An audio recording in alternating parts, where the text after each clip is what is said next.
Rachel, and this is my daughter, Aubrey. We are going to read a Bible story from ministrygrid.com. This week's is Nehemiah Rebuild the Walls.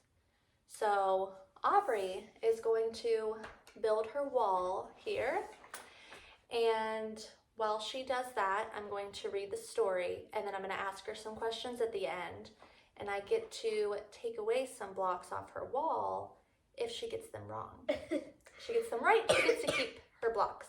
So, and ignore the cough, it's this time of the year. Let's just say allergies here. So, I'm going to read the story, and then we'll get started here, okay?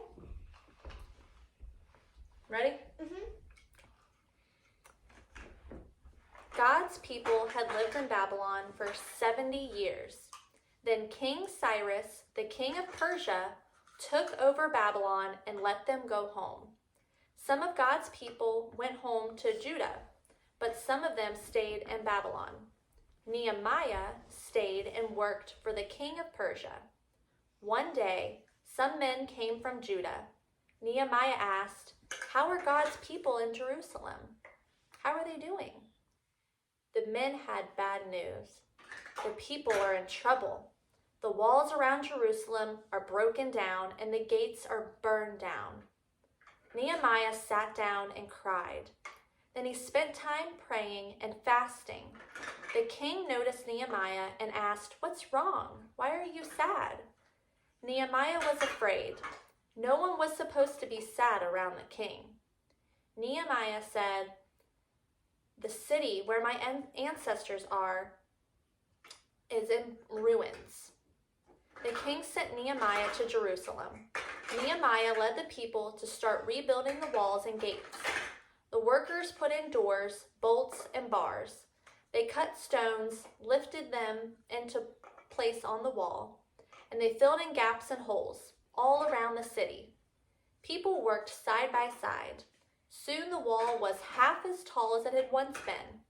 But not everyone was happy that Jerusalem's walls were being rebuilt. Some men who lived nearby made a plan to attack them and stop their work. God's people prayed and chose men to guard the walls all day and all night. But the people were discouraged. Nehemiah reminded the people that God was with them. "Don't be afraid," he said. "God is great and powerful. Be ready. If our enemies attack us, God will fight for us." Enemies could threaten God's people, but they could not make God's people stop building. Their enemies were not in charge of rebuilding the walls. God was. So God's people went back to work. Some stood guard with weapons and others worked on the wall. Some men worked with one hand and held a weapon in the other. They were always ready to fight, just in case. Nehemiah was a wise and good leader for God's people. In just 52 days, the wall was complete. The gates were repaired and the wall was restored. The city was ready for more of God's people to come home. When all of Jerusalem's enemies heard that the wall had been rebuilt, they were afraid because they knew God was with his people. So, it's pretty powerful. But the enemies, who were not afraid of them at once, are now afraid of them because they saw that God was with them. So, Aubrey, I have a couple questions for you. Mm-hmm. You ready? All right. What did Nehemiah and God's people have to rebuild? They had to rebuild the wall and the gate. Good job.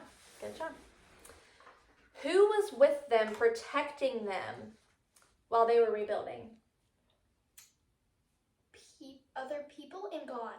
Yeah, they were protecting each other, and God ultimately was protecting them. How many days did it take to complete the wall? It took, was it 75? No. 57? 50-something.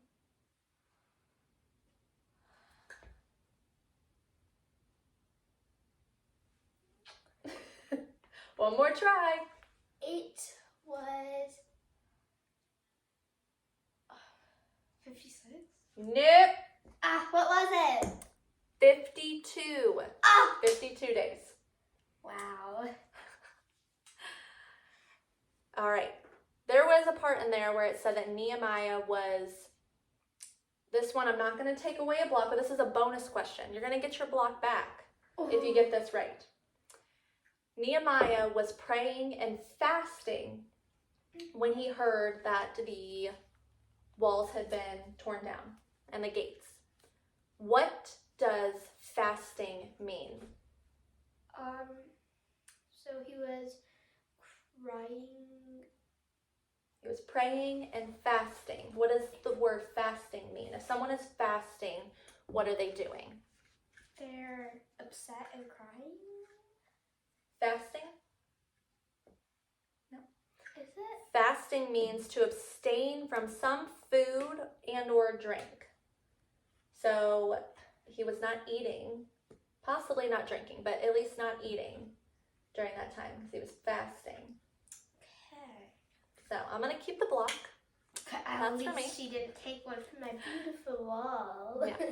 So anyway, thank you for joining us on the story of Nehemiah rebuilding the walls. And we're going to try and do one of these once a week.